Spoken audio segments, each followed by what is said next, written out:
Morning, Ralph. Morning, Sam.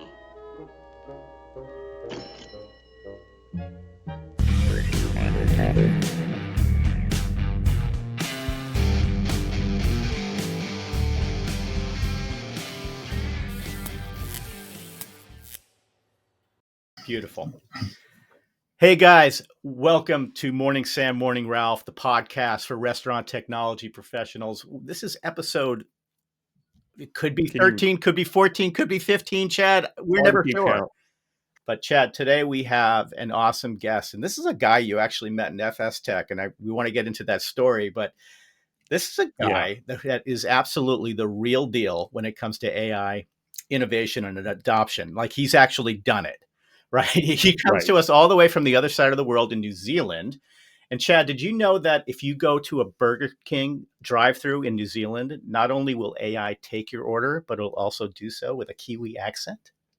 Isn't that crazy? Right. And it has a name, right? They've figured out that people will connect to it better if they personify it. So that's why, as Stephen will tell us, it's Patty. It's not AI. It's Patty. It's Patty. Well, cool. Well, everybody, welcome to the show. Stephen Brown, the head of operations of excellence at Antares Restaurant Group, also known as Burger King New Zealand. It's great to have you, Stephen. Welcome, Stephen. Thank you. Hey guys, thank you very much for having me. Appreciate being on the show. Yeah, and Paul mentioned that I met you at FS Tech, so a little bit of backstory on that for everybody. So they just opened up the show floor. Like, most people haven't even thought about coming in yet, and I'm trying to take advantage of every second. So I beeline it there. Steven's already there, hanging at the High Auto booth with 1,000 times more energy and enthusiasm than anybody else, and he's talking up a storm with everybody. I'm listening first, and it's like, oh, I got to talk to this guy. He's wearing this cool retro Burger King shirt. It's like, oh man, he's dressed to the nines and talking about his love of this technology he's using. And as we'll talk about today, it's having a big impact. So Stephen, super cool meeting you at the show. Yeah, it's good to catch up with you there, Chad, and be here today. Well, let's get into the question, right? I'm sure people want to know, what is this thing you've done? So could you walk us through this big AI technology you've deployed at your stores and how it's going? Yeah, for sure. So as you pointed out in the beginning there, we've personalized our AI team member so that from a customer perspective, also from a staffing perspective, there's more of a personal attribute. And we talk about Patty as our AI team member. So we actually include Patty on the staff schedule. And what that means is that Patty's the first one there in the morning, the last one there at night, and working with the team members all through the day. So from that perspective, when we first brought Patty into the business back in November 2023, we went through a process where we talked about it with our restaurant teams so that they could understand, what it is that we were doing, how it is that we were doing it, and then based on putting Patty into the business, it was then having that support from that on-the-ground support from High Auto, which helped us bring Patty into the business a lot quicker and solving problems as we went down the space, because AI was a new thing for us. It was a thing in the business that we thought, this is a tech space we want to get into. What are the opportunities that it could give us? What problems could it solve? That kind of thing. So in the early days, it was just, oh, here it is. Here's Patty, and where do we go to from there? Now, when you brought Patty to life, what was the reception from everybody? What was the general feeling around Patty? And was it, because this is different. This is different for everyone. Totally. And for me, I was excited. I mean, I love innovation, and I look for the opportunities every day in my role here at in the business to simplify operations, get back to basics if we need to, be able to achieve that. But when it came to AI or voice AI order taking, it was a case of, wow, this is something very unique, something very special, and to also be leading the charge against some of the other QSRs here in New Zealand and even on the global stage, I felt was a very important position for us to take here in New Zealand. But when we brought Paddy into the business, team members, managers, the uptake, the acceptance was there from day one. Yeah. It was going through the drive-thru and listening to how customers were interacting with Paddy, how orders were being taken. It was like there was really no shift. There was no, people weren't going, oh, what's this? Yeah. Because it was conversational order taking. And from that perspective, customers, Did customers actually, did you do a campaign? I'm really curious from a marketing perspective, how you were able to capitalize on this as being a new novel thing for Burger King, where this might actually attract customers. And with that being said, I understanding that Paddy is a female voice, right? Well, Paddy identifies as he, she. So Okay. my voice is one of Paddy's voices. So there are several voices. Now, do you try to incorporate any sort of Burger King branding into that to make it more Burger King centric? What? Not currently. What there's a couple of opportunities in that, and that's an awesome question. When we take a look at, we have Māori language is the language of the tangata whenua, or the people of the land here in New Zealand, and we have Māori Language Week. And this year we missed the opportunity, but next year what we're looking to do is that Paddy would actually greet our customers in Te Reo, which is, as I say, the native language here in New Zealand, and take orders in English, but the greeting would be covered in Te Reo. So not every New Zealander speaks Te Reo, so hence having to chop between the two. I know Paddy in the Miami market knows a couple of languages there, and will speak, I think it's Spanish is the second language there, as well as English. Right. Just meeting where the customer wants their order taken is from a language perspective. Wow. Stephen, let's take a step back for a second. Everybody I think understands that we're talking about a drive-through AI, but let's break it down. As an operator, how do you think about what Paddy is holistically and its various attributes? So I think one of the things to really bear in mind with Paddy is that if you treat it like a piece of equipment, then you're not going to maximize the gains. If you treat it like a digital menu board, you're not going to maximize the gains. The incredible thing about having Paddy in our business, which was a complete shock to me when going back and talking to team members around the way that Paddy was doing the business day in and day out, was the first thing they said to me was, the stress in our world has gone. And I'm thinking, really? It's like speed of service, upsell, all these other things that you would think would be top of mind for managers and team members, but it wasn't that at all. It was the wellness factor.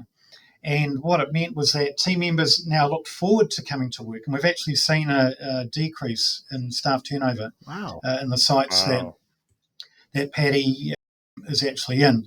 And of course, there's other contributing factors as well, but the fact that they call out Paddy making their day a lot easier. So you're familiar with the POS order taking system. There's a lot of multitasking going on. There's a flurry of activity that goes on when taking a customer's order. And then if a customer gets abusive because they've had a bad day, not the team member's fault or the manager's fault, they've just had a bad day, but they will end up taking it out on the team member. Well, Paddy's that buffer between that conversation and the order taking process. So team members are not getting that abuse anymore. They've got their headset on, if Paddy needs some help with an order, they can quite easily intervene. However, the success rate that we have is between around 96%, where Paddy's taking the order. The other 4% or so is around an intervention that a team member may do. So very small percentage, but they're just feeling that chill factor come into their day, which was a really cool discovery. Yeah, that's actually a really interesting tidbit you got there, Stephen. So the employees themselves, the staff, it's taking something off of their plate that I guess you could say they never really enjoyed doing, right? And by virtue of that is making them perhaps stick around longer. It'd be when you get those stats, when you get those metrics out in terms of retention, and we would love to hear about that, because that's certainly in the States, of course, it's one of the largest problems we have is retention. I think there's a 70% turnover rate is generally the number that's quoted most often.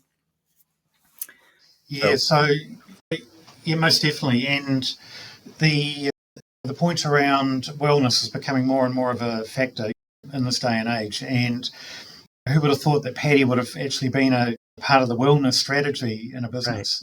Right. But to discover that outside of all the other excellent attributes that Paddy brings to the business was a really cool discovery. So I have to imagine now. You mentioned it a little bit about order accuracy.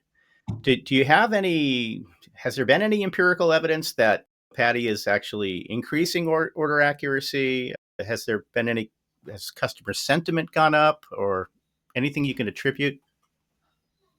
Yeah, so I guess there's a couple of things in that around. So order accuracy from a order taking perspective, Paddy being on the tools and doing the work, that 91 to 96%. And I should actually point out that if restaurants do drop below the 90, I have an operations coach here in New Zealand who specialises in Paddy performance and also Paddy people performance. So those in the restaurants, I'll deploy her into the market for that particular restaurant for one-on-one coaching to troubleshoot and bring them back up again. It could be a very simple problem to solve, and she'll take care of that for me. So from that perspective, we've got a program to cater for order accuracy on that perspective. When it comes to the kitchen piece, the order is still packed by a manager or team member in the expediter position. The order that's recorded pops up on the screen. It's automatically injected as the order is taken at the speaker box. It's automatically injected into the kitchen. So the key thing here is that productivity in your kitchen has got to be really dialed in. Yeah. It has to be really dialed in. If you do not have that level of awareness where your shift manager is identifying bottlenecks, moving people around the kitchen like a chessboard to support product build and expediting the product to the customer, you are going to be in a world of pain. And from Paddy's perspective, there's a couple of things. One is, picture, if you will, you're at the drive-thru, boom, boom, boom, boom, boom, you rock on up to the speaker box, and you wait, and you wait. So 15, 20 seconds has gone in your drive-thru time already. Paddy, within 5 seconds, boom. Hi, welcome to Burger King. What can I get you? And then the order taking process comes along. Right. And if a customer wants to say, hey, what's in this burger? Paddy will go, ding, this is what's in the burger. What's this value meal made up of? And Paddy will explain it. So Paddy will also repeat orders back as well. So at the order taking point, Paddy provides a lot of flexibility and time saving from a team member perspective as well, team member input perspective as well. That's fantastic. And again, from a marketing standpoint, I'm just trying to think of the different ways in which a marketer can utilize this data and promotional opportunities. For example, if Burger King is running an LTO on a barbecue burger or something, is there an upsell component to Patty? Oh, look, that's a really exciting subject, and I love it because we did a trial. We first started with a charity. We support a cancer charity over here, Canteen. It's about teenagers who have cancer and they need to, in some respects, make a wish. Yeah. If they want to go and do an activity, then Canteen will go and support them with it. They have youth camps so that they can hang out together and support each other and all that kind of stuff. Anyways, typically you would get a couple of bucks a week in a box. It's a little bit of loose change, all that sort of thing. So we thought, why don't we give Patty a bit of a go? And in our restaurants, we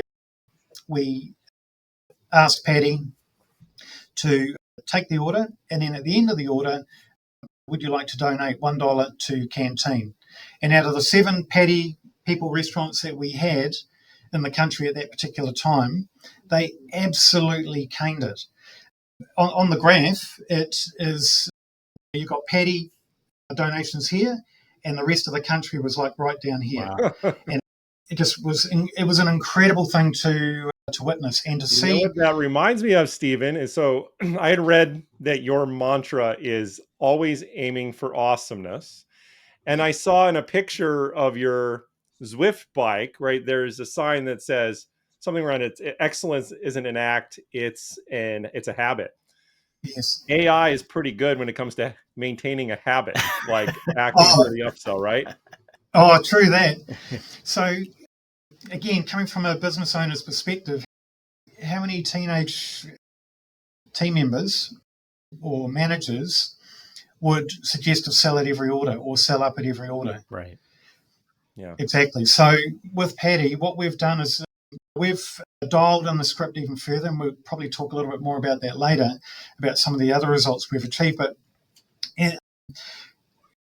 we've been able to increase our sales in the drive-thru without even trying, Right, with any LTOs or any campaigns or anything like that, by 7%.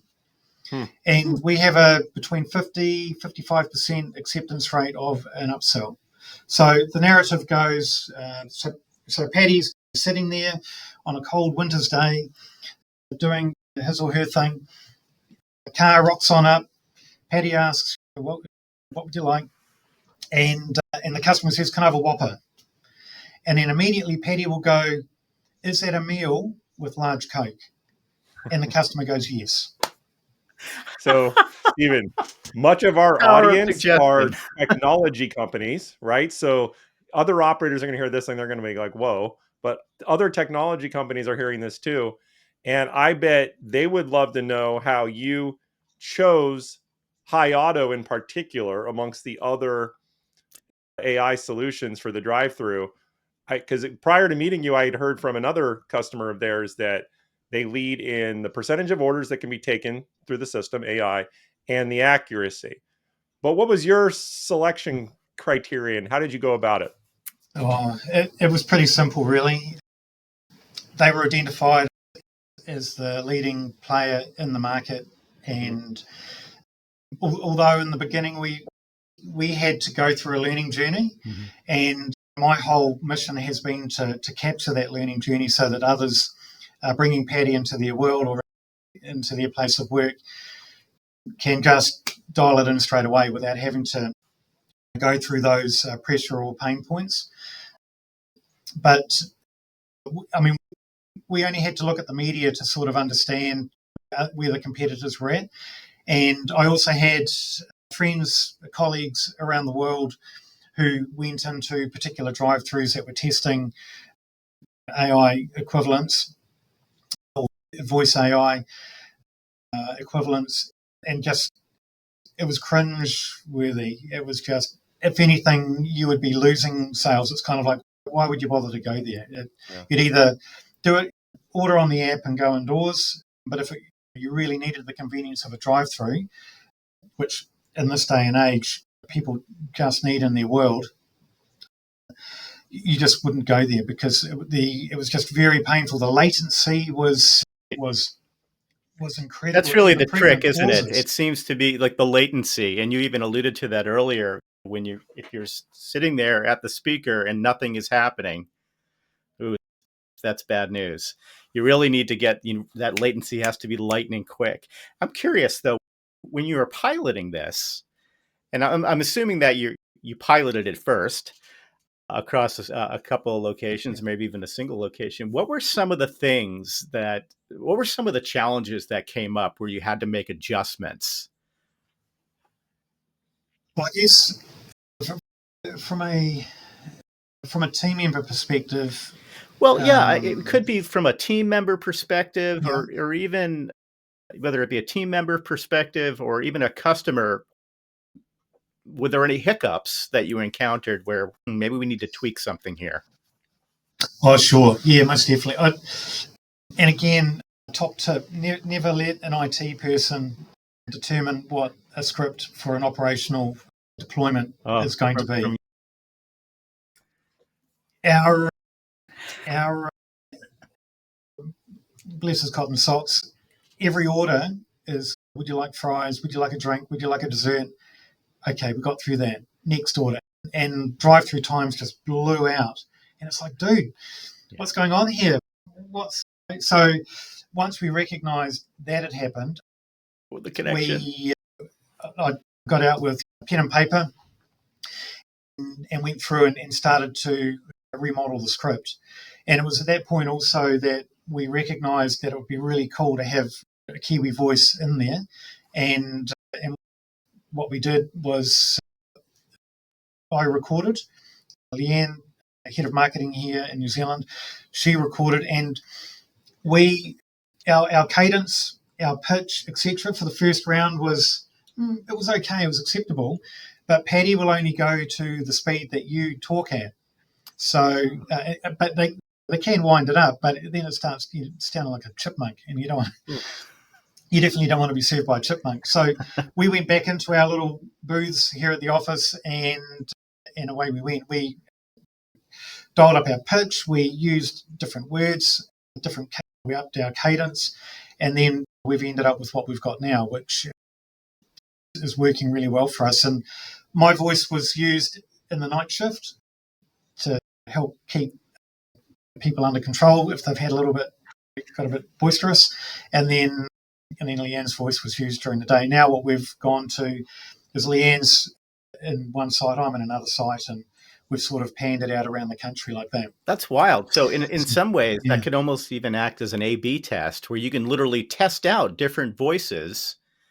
I'm getting into a little bit into the minutia of the data minutia, but that's kind of what you have access to now. You can now literally measure not only speed of service, but upsells, and you can even attribute that to different aspects of an AI voice. You can try different voices and different accents and see if there's an actual lift in any sort of in an incremental. Yeah, we were when May the 4th came around, we were thinking, oh, what if we had Darth Vader in there? What would that be like? Stephen, we've talked a lot about the benefits you've experienced already as a result of having Paddy in place, but are there any we haven't hit on? Any other operational benefits, efficiencies, results you've seen in the business? Yeah, I think, I guess one of the obvious questions that has been asked of me is, how much labour are you saving?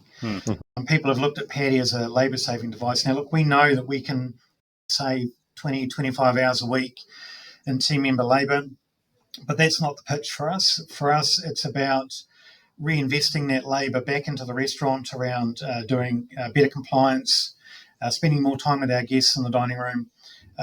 Kiosks, obviously, is where we're now in the QSR industry, is a big part of our business. So having custodians in the dining room who are talking people through how to use the kiosk and things like that. So we know that if we wanted to save 20, 25 hours a week, we could do it.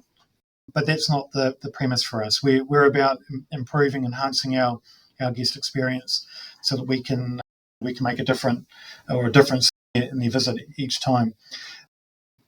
We've talked to the point of increased sales. We've talked about acceptance rate from an upsell perspective.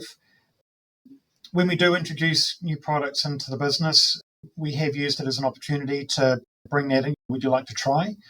Again, what I'm working with at the moment is race mode, which is over the peak periods, we have a particular script in play, and then in low volume, we have another script in play, so that we can use that to suggest an LTO product or make a difference in the menu on that area. And the other thing around menu is streamlining your digital menu boards if you're using those, or if you're using POP, going a little old school, then again, just making sure that you're able to swivel your boards so that you can have, in those peak times, a really easy to read menu. And if you're using codes or numbers like, can I have number 16 as a medium with Coke, really helps dial in Paddy's performance, and makes also the order taking process very simple for the customer as well. Yeah. That's a great tip. Before we take a break, I did have one quick question about utilizing an AI. How do you think AI voice and other automation technologies will help? What are we looking forward to in 2025 and beyond with regard to AI? And the other part of that question is, do you think there's any opportunity to bring Paddy inside of the restaurant? Oh, yeah. You better believe it. Okay. Yeah, Wow. most definitely. Wasn't expecting that. So AI, in your estimation, Stephen, has been clearly, it sounds like it's been a home run, or at least a triple at this point in baseball, in American baseball terms. But what other AI opportunities do you see in the restaurant? Well, it just so happens I was on a call yesterday actually discussing this very thing, putting a project together that's going to see Paddy move into more of a coaching framework within the restaurant. So without wanting to give too much away, if you could imagine that the shift manager's running their shift and they've missed out on identifying a bottleneck, then you're wearing your headset, Paddy's just quietly saying in there, hey, look, have identified this, and here's the recommended action. Wow. And by the way, Tom needs to go and have a break. Oh my. Ooh. Wow. So you literally have Paddy as potentially as a shift coach. As like in the, we have executive coaches here in the United States. She's like, she is an executive coach inside the restaurants. Wild. Guys, this is awesome. We got to take a quick break. We're going to hear from CORE, our sponsor, Children of Restaurant Employees. And when we come right back, we're going to hear more from Stephen, and we're going to get his take on Hate to Tell You, But. So we'll be back in 2 shakes. Before we dive back into today's episode, I want to take a moment to tell you about CORE, Children of Restaurant Employees. CORE is a nonprofit that provides financial support to restaurant employees with children when they face life-altering circumstances, such as an illness, injury, or even natural disasters. You know, as leaders in the restaurant technology space, we know the impact we have on the industry, and it's important to support the people who make it run. So a donation to CORE helps take care of the people who are the backbone of this industry. So visit coregives.org to learn how you can make a difference today. Again, that's coregives.org. Thanks, guys. Guys, this is awesome. Stephen, you're a freaking wizard, man. I love this. It's a success story that rivals most. You're blowing our minds, Stephen, and I'm sure the same for everyone who will be listening. We want to give you this opportunity as well. I mean, I'm sure you've probably got a dozen things, but we have this segment called Hate to Tell You But, which is your chance to set the record straight on a common misperception in the industry or things you've encountered in your circles. What's the thing people are falsely believing out there and you'd like to set them straight? Well, great opportunity. Thanks, Chad. The one thing that I've encountered when bringing Paddy into the business and talking with customers in the drive-through, the first question they ask me is who's lost their job, and I have to set the record straight. No one has lost their job. What we do is we redeploy that labour or that person into another role within the restaurant. So that, again, we're attending to better guest experience either in the dining room, improving our quality attributes in the kitchen, order accuracy, all those kinds of things. So to set the record straight, no one loses their jobs. Paddy is part of the team, and everyone else gets to stay as well. Because Paddy's a team player. That's another point I've got to bring in there. Yeah, absolutely. That is wild. And I love that you busted that myth, because everybody automatically assumes, they hear the word AI and they think, okay, that's it for us. But that's not the case, because there's always, if there's anything that we've ever learned in this business, in the hospitality business, is that there's always room for improvement. I mean, there never seems to be enough people. There never seems to be enough time to do things. Speaking of which, let's talk a little bit about more AI and more AI to come. You mentioned it briefly. I'd love to hear your thoughts on this a little bit more, about bringing Paddy inside of the restaurant. What are your thoughts there? How do you think that's going to work? Well, I mean, it's early days for us. We're brain dumping, going through discovery sessions and things of that nature to get an understanding of where that will sit in the kitchen framework or in the restaurant framework. There's a couple of things. One is, again, coming back to the drive-through, you rock on up to the speaker box, the AI camera recognises your number plate and says, "Hey, Chad, would you like the order that you had with us last time?" And Chad goes, "Yes," and then drives on.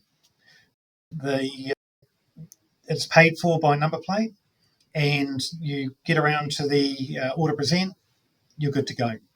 So the interaction, again, is, from a serving time has diminished. The personal part of the experience is now at the window present, rather than you still get your greeting and things of that nature, but it's around, you've only got a couple of minutes to go to your next meeting, or you're running late to picking kids up from school, but you still need a little bit of a snack, then that would facilitate that particular situation, and I guess many others as well. So right. We've got a camera system in our restaurant. It measures our drive-through speed. It also gives us benefits around CCTV footage. I guess the other attribute, again, I know this technology is out there and there's other companies utilising it, where the camera will pick up on human performance. So if somebody's not wearing their blue gloves in the kitchen, it sends an alert to the shift manager, says, "Hey," or to the district manager, right, "This person's not wearing gloves," and then they can go and correct the behaviour or do whatever. And also things like training verification as well. I've taught this person now how to do it. The camera is now going to verify their behaviours and check and see how they go. So beautiful. Lots of applications. One of the things I've always been, and Chad, maybe the answer to this, people automatically think facial recognition. You kind of alluded to it with that. You drive up and it recognizes your license plate, and maybe it recognizes who you are and what you ordered last, and it suggests that to you. And so personalization is a huge opportunity for the space. But one of the things that has always has been concerning is, do people need to opt into these AI systems? I mean, have you guys given any thought around that? And yeah, totally. And as I say, we're in the very early days of what that will look like. You've got privacy laws. I know many states in the States would have challenges around that. Here in New Zealand, We've got a service station that does that already, recognises plate ID. You fill up your car, you drive off, your bank account's deducted, away you go. So from an app perspective, you would need to, if you're a member of our app group, our loyalty and royalty program, the thing there is you would opt in to that. I know I would, because again, it's just about being effective, right? Right. So we've got cameras around us everywhere. So everyone knows my face. If they want to look at it, if they want to look me up, they know where to find me. There's no challenges around that. So it's, again, just making sure that from a legal standpoint and from a privacy standpoint, that we're ticking the boxes, and, again, helping people just feel comfortable with the experience. And if they want to go down that road, they can. If they don't, that's okay as well. Yeah, it seems like there could also be an opportunity with the app, right? If you have your own proprietary app, and you may be able to opt in inside of the app, and when you do go into the store, perhaps it already knows that you've opted in. Or perhaps you even use your phone to unlock Patty, for example. That's We know that the technological capabilities greatly exceed the general populace's comfort with that level of technology and personalization. for a certain But demographic. I think the for gap another, will lessen. The gap will keep going down. yeah, absolutely. But I think it's like most things, isn't it? That if you introduce the technology responsibly, and you've got a framework around it that helps people feel safe with using it, interacting with it, engaging with it, then the uptake becomes a little bit easier. And we've got to also keep in mind that we're moving into a generation now where they're born with phones, they're born with iPads and all these kinds of things. And their adoption, their early adoption of technology, well, it's not a thing, is it? They just do it. It's just part of what they do and how they do it. So I guess in some ways we're preparing for their future to make their worlds a little bit more interesting from a restaurant interaction perspective or guest experience perspective. Let's do a quick wrap up. Here we have Stephen Brown, the head of Operations Excellence at Burger King New Zealand. Fascinating guy, fascinating story, absolutely a pioneer in this space. We're so lucky to have you on the show. How can people get in touch with you to learn more? I mean, are you open? Are you open to fielding questions and sharing your story further? Oh, totally. I've have people contact me every other week, which is it's exciting to be part of this journey. Again, people, it's new in the space. They, as we talked about before, there's apprehension around new technology and the adoption of it. Through my LinkedIn is the easiest way, I guess, from that perspective, and then we can take it to Q&A or share some information. Obviously, there's things that we're working on that we're working on.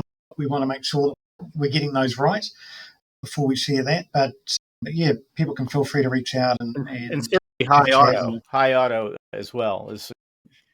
Oh, totally. Yeah, most definitely. So with the high auto or with Patty, there's really key things from a behaviour or from a business change point that they need to listen to high auto and how to implement the technology. That is very important if you want to be successful and if you want to get the success that we've been able to achieve.